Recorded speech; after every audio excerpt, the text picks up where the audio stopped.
anybody can have, or anything that can be achieved if we have a good health. So that is why it is called health is wealth. And a person, by definition, a person is considered to be healthy when he is completely satisfied, has growth potential, and develops harmony among all layers of life, be it physical, social, economical, mental, and financially spiritual, which is the ultimate goal and the real wealth of human being. Also, it is said that a healthy person has a healthy body that has a wealth of the body itself, Kaya Sampat. It is called Kaya Sampat. The vitality of breath, the peace of mind, a positive attitude, and a healthy mind. So there are various definitions of health. So today, these are the general definitions which I mentioned. And there are also definition of health on yogic view as per yoga practices and also as per spiritual practices. So I will reach out the final, that is the spiritual practice. And I'll also link to the Srimad Bhagavat Gita, referring the key health topics in Bhagavad Gita. So health, according to Maharshi Patanjali, according to yogic concept, health is defined differently as compared to general health. As per Patanjali Yoga Sutra, optimum health is a state of mind that is alert and in peace at the same time. Only alert mind, intelligent mind is not a healthy total health. It also should have a peace of mind at the same time. And according to yoga philosophy, the purpose of life is self-realization and to achieve unity with Brahman or Brahmajyoti. And yoga is not merely practice. As per Maharshi Patanjali, yoga is cessation of mind's fluctuations. Our mind fluctuates each and every time, every moment. We are not having control over our mind. So the fluctuations to reach the state of A, awareness, number 2, freedom, and finally the liberation. Again, please remember that these definitions which I mentioned is not the goal of a pure devotee or a Vaishnava, but it is beginning, and for practicing devotees can be beginning path in order to reach the real health, to achieve the real health, the loving devotional service unto lotus feet of Supreme Lord.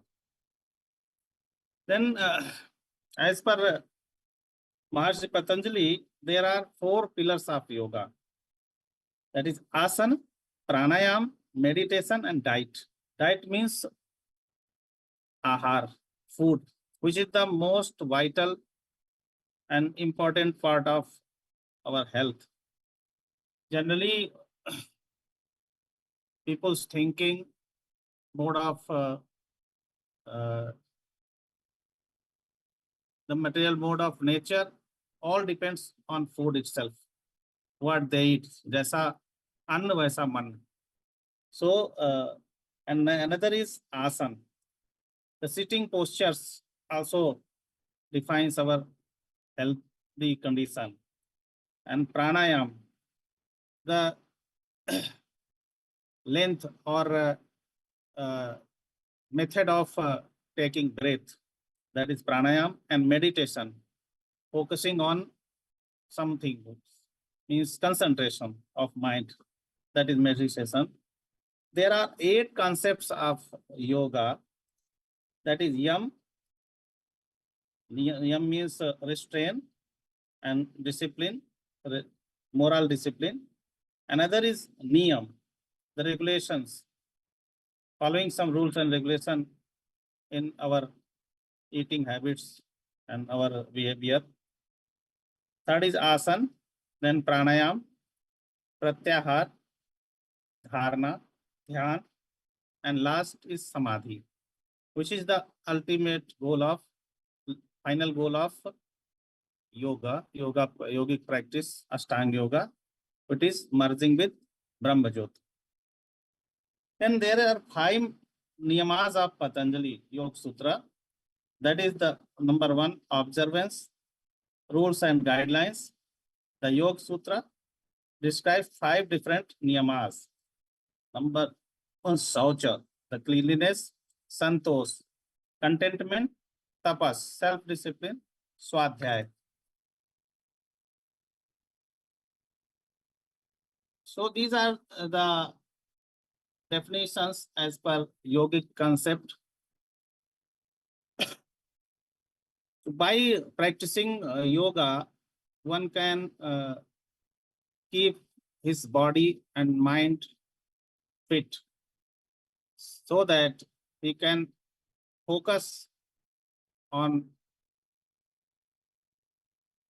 intellectual issues and finally spiritual issues. Health according to Bhagavad Gita. As per Bhagavad Gita, a sattvic living, a life based on purity, simplicity, and harmony, which includes a diet that is light, nourishing, and free from toxins, which is seen as vital for keeping the body and mind calm and clear. For example, in ISKCON, our founding Acharya, Sri Prabhupada, established 4 regulatory principles, that is say, no meat eating, no intoxication, no gambling, and no illicit sex. So these are also principles or rules and regulations. To have a regulative life, these 4 regulations are made by our Acharya so that we can practice our proper devotional service. As per Bhagavad Gita, chapter 6, verse 16, Nastas nastu yogo asti na chaikant manas natah na chati swapna shilasya jagrato na cha Arjuna. Lord Krishna says to Arjun, which means there is no possibility of one becoming yogi, O Arjun, if one eats too much or eats too little, who sleeps too much or doesn't sleep enough. Srila Prabhupada said, in the perfect, there is no need to eat animals which drags our minds into the modes of ignorance or passion. Rather than eating vegetables, fruit, drinking cow milk and water, and after offering it to Lord Krishna, called prasadam, which brings our consciousness to mode of goodness, satoguna. In next verse 6.17, it is also mentioned in Bhagavad Gita, Yuktahar viharas yukta chetas karmasu yuktasvapna avbodhanas badhasya yogo bhavati dukhaha. Translation, he who is regulated in his habits of eating, sleeping, recreation, at work can mitigate all material pains by practicing the yoga system. The extravagance in the matter of eating, sleeping, defending, and mating, which are demands of the body, can block advancement in the practice of yoga. As far as eating is concerned, it can be regulated only when one is practiced to take and accept prasadam, sanctified food offered to the Lord Krishna, is confirmed. It is confirmed in Bhagavad Gita by Lord Krishna himself in Bhagavad Gita chapter 9.26. Patram puspam phalam toyam yo me bhaktya prekshati tadaham bhaktyanu masnami pretatmana. One who if one offers me with love and devotion a leaf, a flower, a fruit, or water, I will accept it. And for the intelligent person, it is essential to be in Krishna consciousness, engaged in the transcendental loving service of the Lord in order to achieve the permanent blissful life.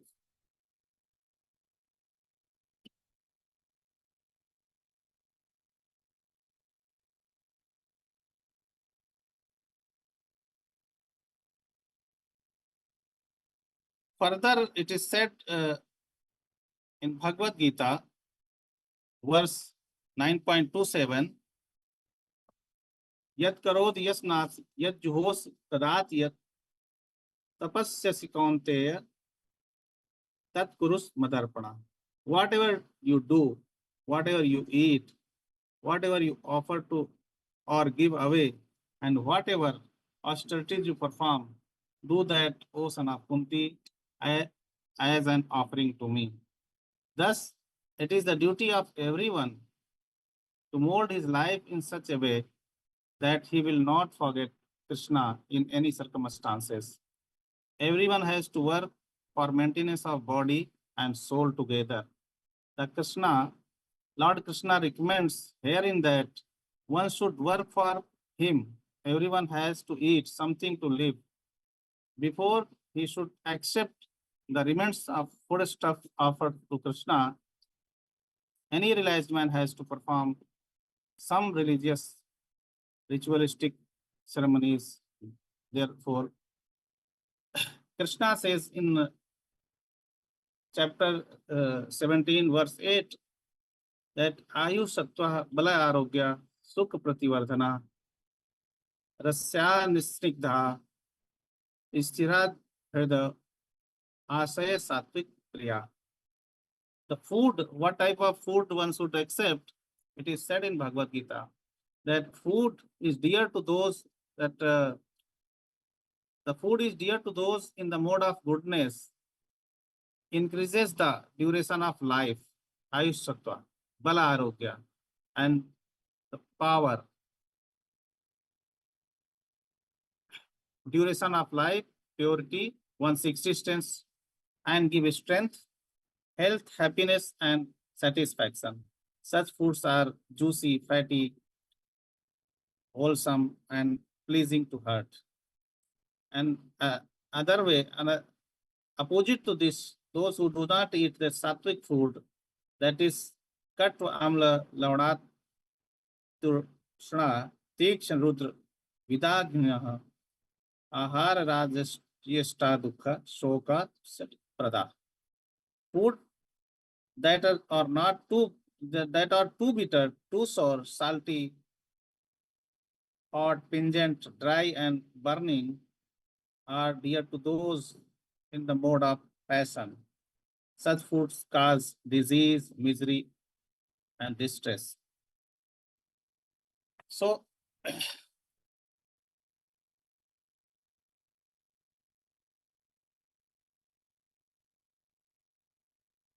Gita also says about mental and spiritual well-being, and it emphasizes that the true health extends beyond physical fitness, which includes mental clarity and spiritual wisdom. By cultivating detachment from the fruits of action and surrendering to the higher power, individuals can find peace and overcome sufferings. In Bhagavad Gita, verse 12.8, it is said that Mayen man adhastva may buddhi niveshaya nivasyasi mayen ata urdhva na sansaya. Just fix your mind upon me, the Supreme Personality of Godhead, and engage all your intelligence in me. Thus you will live in me always without doubt.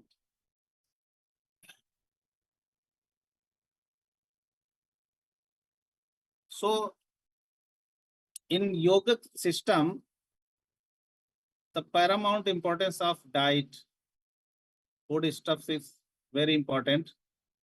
And there are many things related to food which creates disease or in our body. That is the one who does not know how to eat, what to eat, when to eat, how to eat, what to eat, when to eat, and how much to eat. So these are things which should be taken care of while eating. And ways of consuming food also matters. There are some foods are chewed, like roasted chickpeas, and some are savored, and some are licked, and some are sucked. So the according to characteristic of food, one should eat it.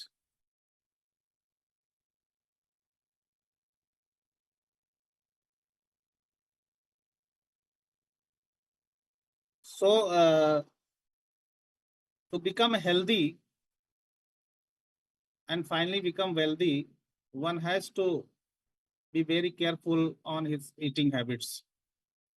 And another thing which we can practice, that we can practice pranayam and asan and pranayam, so that our internal organs and systems are all right.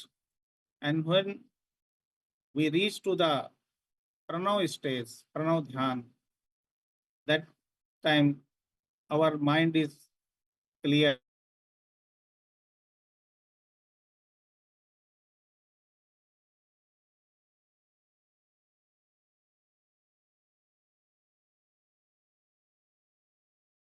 Uh, by not spending on medical expenses, as well as with the focused and calm mind, we can utilize it in the Krishna consciousness. Thereby we can serve Lord and unto loving devotional service. We can progress spiritually. Thereby we can be most richful person. Another definitions of wealth as per Shastras, there are many. In olden days, the wealth of a person was accounted not as per currencies, rather it was counted as per how many cows he has. And the milk of cow, even the urine of cow is more healthy product. So there are many quotes where Prabhupada and many Sikh Goswamis and others said that dhanyena dhanvan gavaya dhanvan. If you have got many number of cows, then you are considered to be rich man, not paper, not currency. Another quote it is that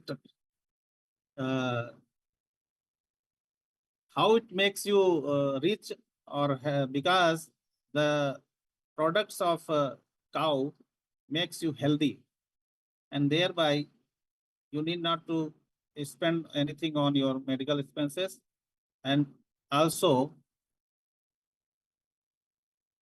it creates a healthy mind, and thereby whatever you do, you perform better. And then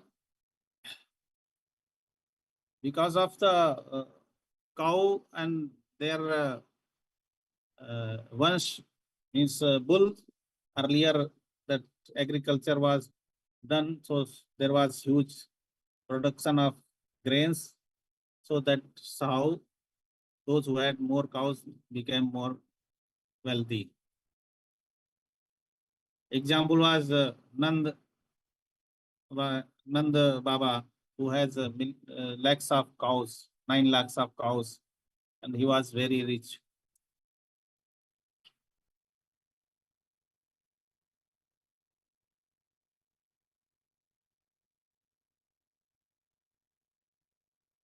And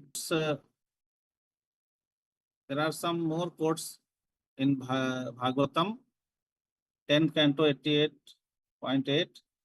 Yasyam anugrahami harishe tad dhanam sanai.